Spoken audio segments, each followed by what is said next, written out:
Let me start this video by saying that Rainbow Friends defied all of my expectations.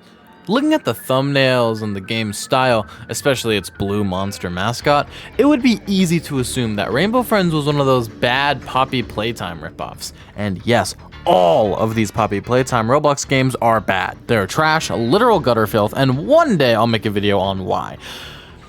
Or maybe it's a FNAF clone that you see so often on Roblox nowadays that vary in quality. But Rainbow Friends is anything but gutter trash or of varying quality. This game is clearly inspired by that genre of horror games for kids, but in my opinion this game is in on the joke of that genre, almost to the point of self-parody. And this choice was one I'm very glad the developers made because it allowed Rainbow Friends to be one of the most unique horror experiences on Roblox. And much more importantly as a whole and for this video, Rainbow Friends is perhaps the perfect casual horror on Roblox. Join me, as today we'll be jumping right into the world of blue, green, orange, purple, and red to discuss Rainbow Friends, casual perfection. Are you sick of seeing me yet? I sure hope not. This is just another reminder that I stream footage for these games on Wednesdays on my Twitch, so follow me there if you want to play these games alongside me and be in the background of these videos, which go up on Sundays. With that out of the way, let's begin.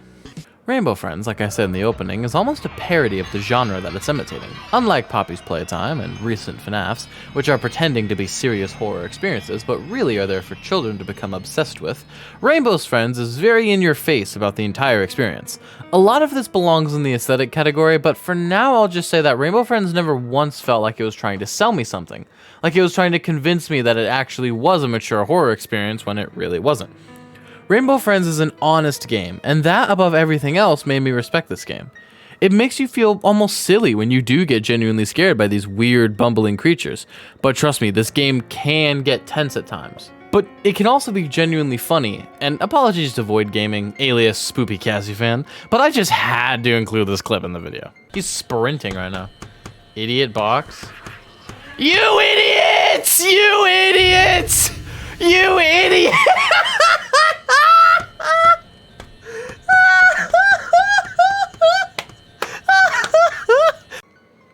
Anyways, with that out of the way, my criteria are the same as always. Aesthetic, story, gameplay, and overall. And I hadn't thought about this in my previous two reviews, but I'm now going to start saying that there will be spoilers for Rainbow Friends throughout this video. Go play the game if you care about that. Alright, let's start. Aesthetic.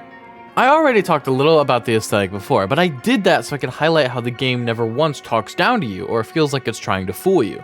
This game is silly, cartoonishly silly, but it's upfront about that. Look at these thumbnails on the game's Roblox page. Does this look like a game that's trying to convince you it's mature? But honestly, the fact that Rainbow Friends goes full silly mode, and more importantly, commits to it the entire way through, is perhaps the most endearing part of the game for me. Obviously, yes, this is all ridiculous, and I wouldn't describe most of this as scary, but you can't say there isn't good environment building here. The facility that we're locked in throughout the game is perhaps one of the best designed areas in any Roblox horror game ever, and thank God it is, because the entire game takes place in here. If this locale sunk, the entire game sinks, and thankfully the building is unique and has a great layout. There are multiple areas that stand out, from the blue bricked castle room to the lower level horse stable, which has some weird implications and I love it, to the cave set pieces. This game's layout and map is a masterpiece of game design, and the map not being boring or repetitive or badly designed is perhaps the biggest factor in the game's success. There's also a lot of clever hiding spots, some of which blend into the map so flawlessly I didn't even realize there were hiding spots. And while I could praise this map all day, the other part of this game's aesthetic that deserves praise is the monsters and their designs. I love this game's monster design. Again, it's very silly, but it commits to its silliness the entire time, and you end up actually being scared of these monsters, and when you do, it's a pleasant surprise. Oh god, I do not...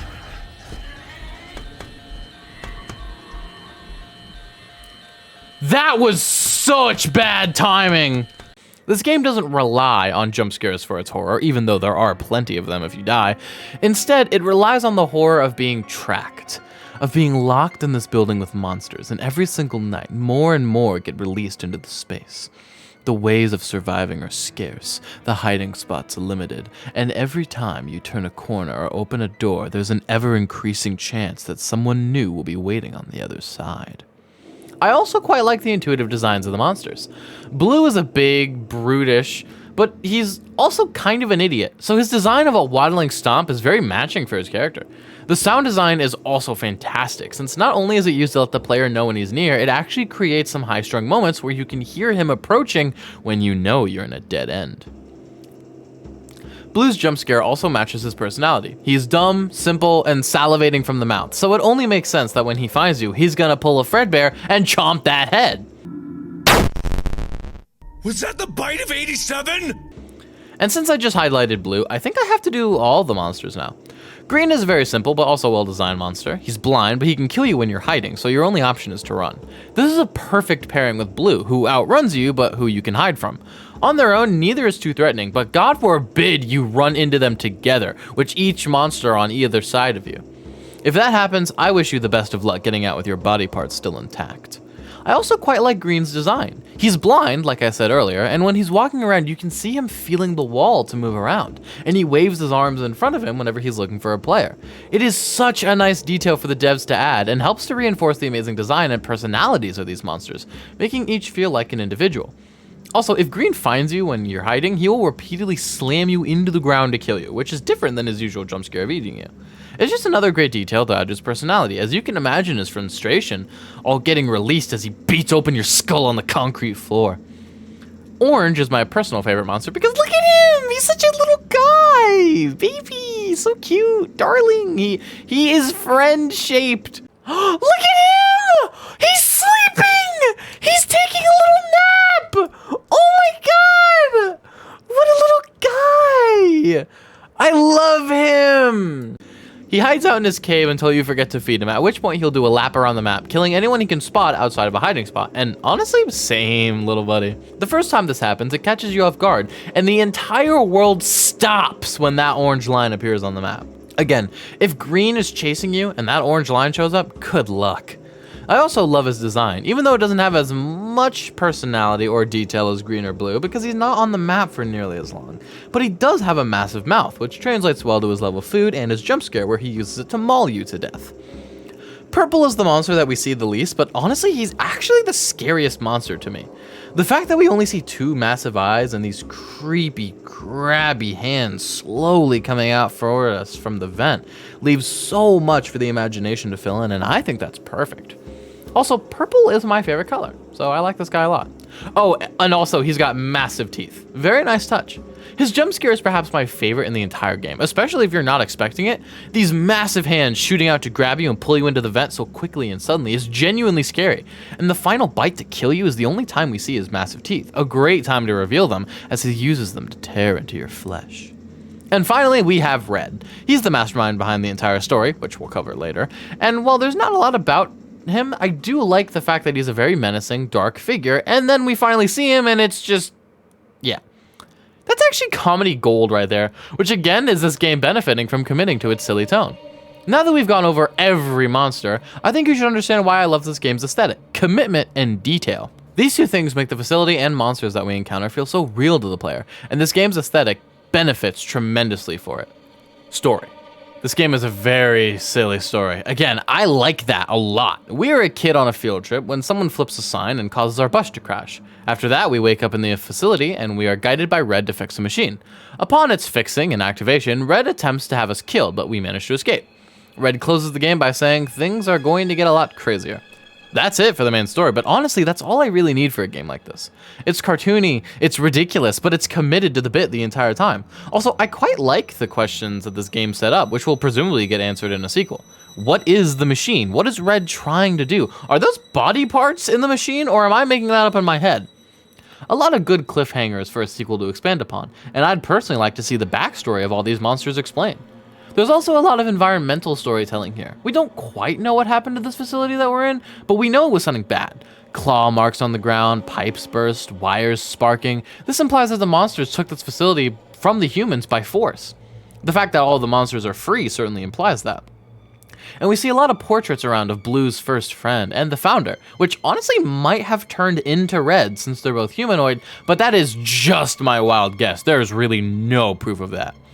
But Red is certainly a caretaker of these creatures, presumably being the one who caused our bus crash. He's also the one who guides us around, has us fix a machine for a science, and seems to feed the other creatures with food packs that we gather in level 2. He knows all of his fellow creatures well, and he's the only monster to never directly try and kill us, instead setting up a clever trap that he took straight from my favorite ceiling-mounted robot and part-time potato, GLaDOS. He clearly has a high intelligence and is the mastermind behind this whole thing, perhaps even being in control of the monsters and perhaps being the one who took the facility from the humans. Like I said, a lot of good storytelling here. Gameplay. So gameplay is where this game kinda lacks for me. Don't get me wrong, I like it a lot, and a lot of people would say it's too short, but I'd actually disagree and say that works in the game's favor. Instead, my only problem with this game is that each level is the exact same, except for one slight difference in the final level. Don't get me wrong, I enjoy the fact that we get a new monster each time. It scales the difficulty very well, but why is every level a collectathon except for the chase scene at the end? And not only that, why does the amount of items decrease as the levels progress? Shouldn't it be the other way around? Honestly, it's not a big deal since the collectathons aren't really the focus of the game, but every level kind of blends together for me. And seriously, why do we need to pick up blocks? Like, every other item makes at least some sense, but blocks? Why? That has no bearing on the story, and even if he's just testing us to see if we're good for the job, what's the point? He already kidnapped us, why not just give us the real job from the get-go? Anyways, it's a minor complaint, which is surprising given the fact that it's the game's main gameplay, and to its credit, it does a good job at preventing trolling from players trying to sabotage. If a player has an item for too long, it'll respawn, and that same player can't pick it back up again. It's a good system, although I wonder if it works that way for solo games, because that seemed like it would be a soft lock, but I guess that's what you get for taking too long. Honestly, it seems pretty strange of me to say this, but Rainbow Friends is not about the gameplay objectives. This seems kind of weird. After all, every game has an objective. It seems like it would be the most important part. But Rainbow Friends is about the journey, not the destination, and the chase sequences with monsters and the environment is far more important. That brings me to the final sequence, the escape from the facility. This part is really cool, albeit anticlimactic. After an entire game of stealth and avoidance, this is the one time that Blue chases you and you can do nothing but run. However, this segment is actually way too easy. I wish Blue was faster in the vents because it feels like by the time you get out, he's 20 miles behind you. That ease makes this kinda anticlimactic when you get to the end and nothing happens. I think this can be fixed by simply making Blue a little faster and having the end cutscene play whenever every player exits the vent, not when Blue is at the end of the vent himself. Also, I hate to say this, but this is just the one scene that felt like it was lacking just a little bit of originality. This game is brimming with creative ideas and unique situations, and for a climax, it's basically just the end of Poppy's Playtime Chapter 1, just a lot less threatening. And trust me, that comparison physically hurt me to say. I am sorry. Although the glitches here are pretty funny though, not gonna lie. However, there is one more thing that we have to talk about before we move on to overall, and it's the game's difficulty. It's not really that hard. I mean, once you know what to do, you can crank this full game out in 20 minutes. This is not necessarily a bad thing though, like you might expect. Instead, I think the game's ease makes it perfect for casuals. I'm going to discuss this more in the overall segment, but for now, just know that I think this game's ease and accessible nature helps it rather than hurts it. Overall, this game is the perfect casual horror game on Roblox. Yes, it isn't very hard, and yes, it's not that scary when compared to the other games in the genre, and yes, it does resemble popular horror games, but all of that works together to make Rainbow Friends a casual experience, something that the Roblox horror genre can definitely benefit from. I mean, even games as simple as Doors have people stuck in its first 20 rooms, but I think anyone can do pretty well in this game.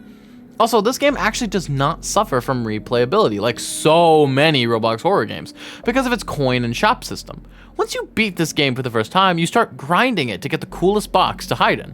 It's actually a genius solution to replayability that Doors tries to do but doesn't do nearly as well in my opinion, because the stuff you purchase in Rainbow Friends is something you can actually use very often, while the only thing Doors offers for your gold is a bunch of items that you can already find in the base game, and most of the time aren't even necessary if you're doing good. But the bottom line is Rainbow Friends is a very accessible horror game that appeals to a wide audience, and fans of this game are not lesser horror fans for liking it for being easy. After all, like we have discussed, there are so many cool horror elements to this game that aren't cheap jump scares, like the designs and environments. And this game does have high intensity moments all the time when you unexpectedly run into Blue or Green or get caught by Purple because you forgot he was even in the game. I love...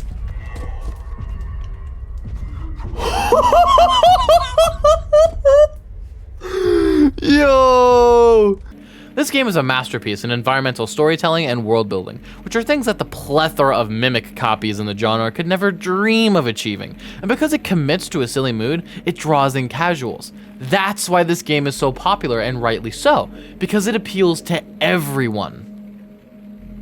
I rank games on a scale of 10, with a 1 being stay away, 5 being neutral, and 10 being perfect. Rainbow Friends is a great example of environmental storytelling, level design, and detail in its monsters. Not only that, it's accessible to everyone, and even though it's not as scary as some other games in the genre, all in all, I rank Rainbow Friends an 8 out of 10. And before any Doors stands jump on me for saying that Rainbow Friends can't possibly be as good as Doors, I want you all to know that I publicly said on stream that I wished I had rated Doors a 9 out of 10 instead of an 8 out of 10. So yeah, when you watch my Doors video again, just pretend that I said 9 out of 10, okay? With that out of the way, once again, Rainbow Friends earns an 8 out of 10 for me. I've been Rister'sRobloxReviews, and thank you for watching this video.